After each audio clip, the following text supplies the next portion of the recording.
नमस्कार, आप देख रहे हैं पहाड़ टीवी और मैं हूं आपके साथ स्मिता पटवार। चले रुक करेंगे उत्तराखंड की तमाम बड़ी खबरों का, लेकिन उससे पहले एक नजर आज की हेडलाइंस पर। विभिन्न संगठनों ने धरना प्रदर्शन कर अंकिता भंडारी को इंसाफ दिलाने की मांग। लक्सर में ओवरब्रिज पर बदमाशों ने पुलिस कर्मियों पर झोंका फायर, हायर सेंटर किया रेफर। कांग्रेस कार्यकर्ताओं ने बढ़ती महंगाई और भ्रष्टाचार के खिलाफ भिकियासेन में सरकार का फूंका पुतला। विधानसभा अध्यक्ष ऋतु भूषण खंडूरी ने कोटद्वार के राजकीय आदर्श इंटर कॉलेज में आयोजित जनपदीय विज्ञान महोत्सव का दीप प्रज्वलित कर शुभारंभ किया। इस मौके पर बच्चों द्वारा बनाए गए विज्ञान और गणितीय मॉडल का निरीक्षण करते हुए बच्चों से जानकारी ली, साथ ही उनका उत्साहवर्धन भी किया। SCERT उत्तराखंड और समग्र शिक्षा अभियान के समन्वित प्रयास से प्रत्येक वर्ष हर जनपद में विज्ञान महोत्सव मनाया जाता है। पहले ब्लॉक स्तर पर मनाया जाता है, फिर उसके बाद जो चयनित प्रतियोगी हैं वो जिला स्तर पर आते हैं। तो आज आदर्श राजकीय इंटर कॉलेज कोटद्वार में पूरे जनपद स्तर का कार्यक्रम है। इसमें 3 कार्यक्रम हैं। विज्ञान प्रदर्शनी, जिसमें बच्चों ने मॉडल्स बनाए बड़े अच्छे सारे कमरों में डिस्प्ले कर रखे हैं, जजेज उनका जांच कर रहे हैं।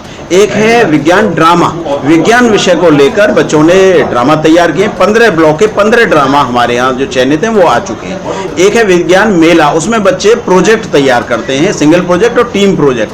वो हमारा आर्य कन्या इंटर कॉलेज में हो रहा है। लगभग जनपद के 1000 बच्चे इसमें प्रतिभाग कर रहे हैं और 250 टीचर्स उनके साथ आए हुए। कार्यक्रम बहुत ही अच्छे तरीके से चल रहा है। माननीय विधानसभा अध्यक्ष मैडम ऋतु खंडूरी जी के द्वारा आज इसका बहुत ही अच्छा उद्घाटन किया गया है।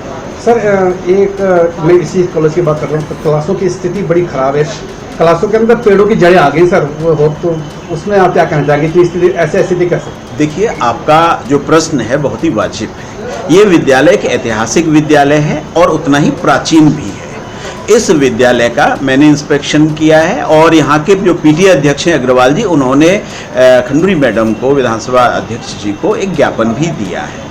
इसके लिए मैंने अपना सर्व शिक्षा अभियान के असिस्टेंट इंजीनियर हैं प्रदीप शाह जी, उनको आदेशित कर दिया है। वो इसका एस्टीमेट बनाएंगे और एस्टीमेट जैसे ही बन जाएगा उसको जिला योजना में या राज्य योजना में या फिर जिलाधिकारी महोदय के निवर्तन पे खनिज न्यास का पैसा होता है, उधर से हम मंजूर करेंगे। हाँ, ये ठीक कह रहे हैं कि समाजवादी पार्टी के संस्थापक स्वर्गीय मुलायम सिंह यादव की अस्थियां सोमवार को हरिद्वार में गंगा में विसर्जित की गई।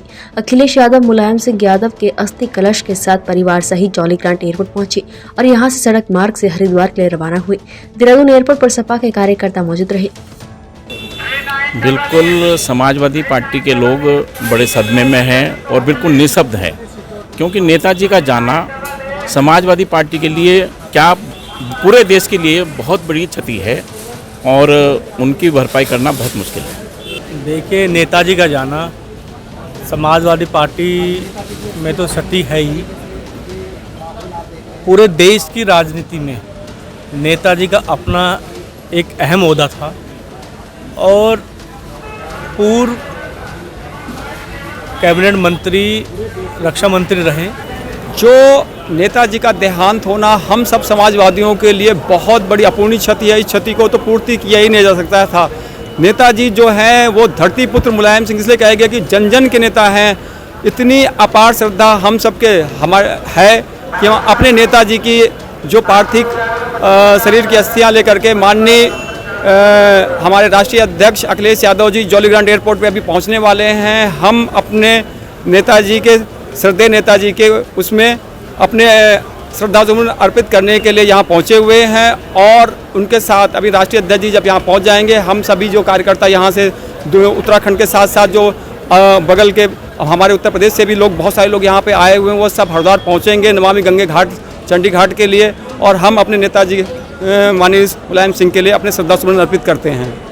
जनपद उधम सिंह नगर के विद्युत उपखंड किच्छा के SDO दिनेश चंद्र गुरुरानी के समर्थन में संघर्ष समिति के अध्यक्ष कुलदीप सिंह राठी के नेतृत्व में विद्युत विभाग गदरपुर, दिनेशपुर, रुद्रपुर, पंतनगर, किच्छा, सितारगंज, खटीमा के साथ साथ किच्छा चीनी के कर्मचारी यूनियन ने कैंप परिसर में धरना प्रदर्शन किया। इस दौरान संघर्ष समिति के अध्यक्ष कुलदीप सिंह राठी ने कहा कि हमारी एक सूत्रीय मांग है कि SDO दिनेश चंद्र गुरुरानी के साथ बदसलूकी करने वालों के खिलाफ कार्रवाई होनी चाहिए। उन्होंने कहा कि जब तक हमारी मांगे पूरी नहीं होगी तब तक हम कार्य बहिष्कार करेंगे।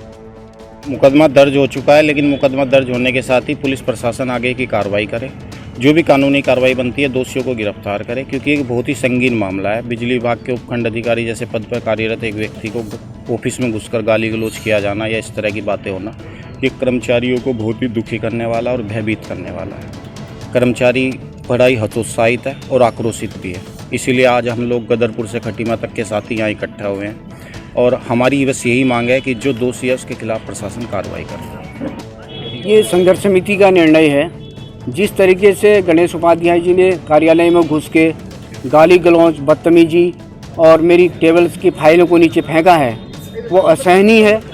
एक सीमा तक आदमी सहन कर सकता है और पुलिस प्रशासन ने एफआईआर दर्ज कर ली है, इसके लिए उनका धन्यवाद। और हमारा निवेदन है संघर्ष समिति का जो एक निर्णय है कि उनकी गिरफ्तारी होनी चाहिए। सरकारी कार्य में व्यवधान डालने वाले व्यक्ति के खिलाफ सख्त कार्रवाई होनी चाहिए, उसको जेल के अंदर बंद किया जाना चाहिए। और उनके द्वारा जो एसएसपी के यहाँ साहब के यहाँ जाकर के या थाने में जाकर जो नाटक किया जा रहा है, ये निंदनीय है। मतलब बदतमीजी हमारे कार्यालय में घुस के कर रहे हैं, फाइलें हमारी फेंक रहे हैं, एफआईआर आप हमारी करेंगे। तो मैं तो कह रहा हूँ कि पुलिस प्रशासन से अगर हमने कहीं गलती की तो हमारे खिलाफ भी कार्रवाई करिए। हम नहीं कर रहे हैं। हमने आज तक के हमारे 28-30 साल के जीवन काल में जो हमने सेवा की है, कहीं भी मेरा एक रिकॉर्ड दिखा दें किसी उपभोक्ता के साथ बदतमीजी की हो या किसी के खिलाफ हमने कुछ किया हो। वो कहते हैं कि मेरा 35 साल का राजनीतिक कैरियर है। राजनीतिक कैरियर वाले लोग इस तरह की गंदी भाषाओं का प्रयोग नहीं करते हैं और इस तरह की सरकारी राजकाज को प्रभावित नहीं करते हैं। इस पर जिला प्रशासन को सख्त कार्रवाई की जानी चाहिए। किसी भी अधिकारी के साथ इस तरह की बदतमीजी हो सकती है और मैं इस कार्रवाई से पीछे नहीं हटूंगा। जब तक मेरी संघर्ष समिति मुझे नहीं कहेगी तब तक मैं पीछे नहीं हटूंगा। और मेरी कहीं गलती है तो मैं आज ही रिजाइन देने को भी तैयार हूँ। ये बात तो कारपोरेशन के द्वारा आज कई जगहों पर इस तरह के प्रभारी रखे गए हैं। ये तो एक सरकार का और प्रबंधन का निर्णय है। ये हमारा किसी की सिफारिश पर नहीं किया जा सकता है। कौन सिफारिश है बताएं आप। यहाँ पर तो बीजेपी और कांग्रेस को भरसेज किया जा रहा है। हमारा किसी पार्टी से क्या मतलब है। हम तो कर्मचारी हैं, हम यहाँ पर अपना काम करने आए हैं। हमारे लिए सब बराबर हैं। कोई भी पार्टी हो या कोई भी जनता का आदमी हो, हमारे लिए सारे बराबर हैं। त्योहारी सीजन के चलते टिहरी में खाद्य सुरक्षा विभाग की टीम द्वारा छापेमारी अभियान चलाया गया, जिसके तहत चमियाला और घनसाली बाजार में दुकानों में छापेमारी की गई और मिठाई, दूध और रिफाइंड तेल के 3 सैंपल जांच के लिए भेजे गए। वहीं मानकों की अनदेखी करने पर आधा दर्जन दुकानदारों के चालान भी किए गए। आयुक्त महोदय के निर्देशानुसार हमारे द्वारा पूरा जनपद में ड्राइव चलाया जा रहा है सैंपलिंग के लिए, जिसमें कि हम लोगों ने आज घनसाली क्षेत्र में ड्राइव चलाया है और ये लगातार जारी रहेगा दिवाली तक। आज हम लोगों ने 3 सैंपल जांच के लिए भेजे हैं, जिसमें मिठाई का है, तेल का है और दूध और पनीर, टोटल 4 सैंपल जांच के लिए भेजे हैं। और ये लगातार हमारी कार्रवाई त्योहारों को मद्देनजर रखते हुए मिठाई की दुकानों और रिटेल दुकानों और दूसरा कि जो बाहर से गाड़ियाँ आती है, होलसेलर सप्लायर जो भी है और बाहर से मिठाइयाँ बन के आ रही, डिस्ट्रीब्यूटर करके आ रहे, उनकी हम चेकिंग लगातार कर रहे हैं। नरेंद्र नगर विधानसभा के अंतर्गत ग्राम पात्रों में होटल अमाया ग्रुप द्वारा ग्राम पंचायत भवन में एक स्वास्थ्य शिविर का आयोजन किया गया। इस स्वास्थ्य शिविर में गांव के लोगों ने बढ़ चढ़कर भागीदारी की। डॉक्टर जगदीश जोशी के नेतृत्व में स्वास्थ्य प्रशिक्षण दल होटल अमाया के अनुरोध पर कल सुबह ग्राम सभा हाथों पहुंचा। उनके पहुंचते ही गाँव के लोग समूह में अपना प्रशिक्षण कराने के लिए शिविर में पहुँचे, जहाँ पर कुल 90 लोगों ने अपना स्वास्थ्य परीक्षण किया। सबसे पहले सर बहुत बढ़िया हमारे जो यहाँ पर अमाया रिजोर्ट है उनकी तरफ से आज एक निःशुल्क स्वास्थ्य शिविर यहाँ पर आयोजन किया गया, जिसमें कि सभी प्रकार सभी जो डॉक्टर होते हैं तो उनकी टीम यहाँ पर आई हुई है और निःशुल्क जांच कर रही है, जिससे कि गाँव वाले मतलब बढ़िया सा जो फायदा मिल रहा है। हम तो चाहते हैं कि भविष्य आने वाले टाइम में भी हमको बोलते मैंने हर 2 या 3 महीने में इस तरह से शिविर होना चाहिए, जिसमें कि गाँव वालों को या फिर अन्य यहाँ पर है लोग सबको इस चीज़ का फायदा मिले और इस चीज़ का लाभ मिले। और आने वाले समय में यहाँ पर हमारे लोग जो है ऋषिकेश, हरिद्वार या देहरादून इस तरह उपचार किए जाते हैं, तो इतना दूर एक तो समय जाता है, पैसा लगता है अलग, है ना, और आने जाने बड़ी दिक्कत होती है। तो अगर हर 2-3 महीने में यहाँ पर अगर शिविर इस तरह से लगता है, चाहे वो रिजोर्ट की तरफ से या फिर अन्य किसी भी सरकार की तरफ से या कहीं से भी, तो इस चीज़ का फायदा जरूर गाँव वालों को मिलता है। और हम तो चाहे भविष्य में इस तरह से भी हमेशा लगना चाहिए, फायदा मिलना चाहिए। हमारे रिसोर्ट ने हमें एक वो दिया था कि प्रार्थना पत्र कि यहाँ के लोगों के लिए एक स्वास्थ्य कैंप लगाया जाए, तो जिसके क्रम में हमने आज स्वास्थ्य कैंप का आयोजन किया है। यहाँ पे अभी तक 35 लोग आ चुके हैं यहाँ पे कैंप का लाभ उठाने, और काफ़ी लोग जो है अभी और हैं जिनका रजिस्ट्रेशन हो रहा है और जिनको देखा जा रहा है।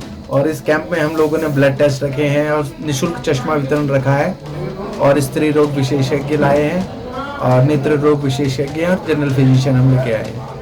क्या दवाएं भी आपकी तरफ से? दवाइयाँ हमारी तरफ से निःशुल्क दी जा रही है, स्वास्थ्य विभाग की तरफ से।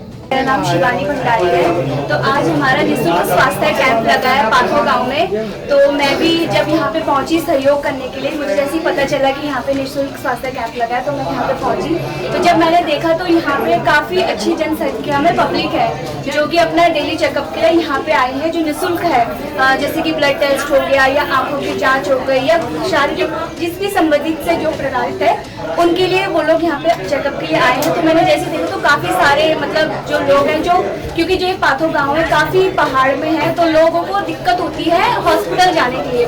तो सबसे पहले तो मैं अमाया का धन्यवाद करूंगी जो आपने इस गांव के लिए इतना सोचा और यहाँ पे शिविर कैंप लगाया जिससे इन लोगों को काफ़ी मदद मिलेगी।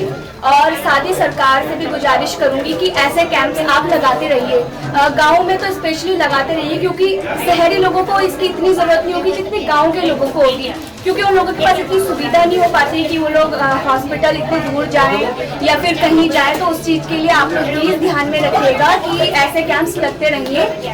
अनुसूचित जाति आयोग के उपाध्यक्ष राज्य मंत्री पीसी गोरखा ने तहसील कालाडूंगी का निरीक्षण करते हुए राजस्व कर्मियों से अनुसूचित जाति के लोगों की भूमि विक्रय पर विशेष नजर रखने और सावधानियां बरतने के निर्देश दिए। उत्तराखंड अनुसूचित जाति आयोग के उपाध्यक्ष पीसी गोरखा ने तहसील में एसडीएम, तहसीलदार समेत राजस्व कर्मियों के साथ बैठक की।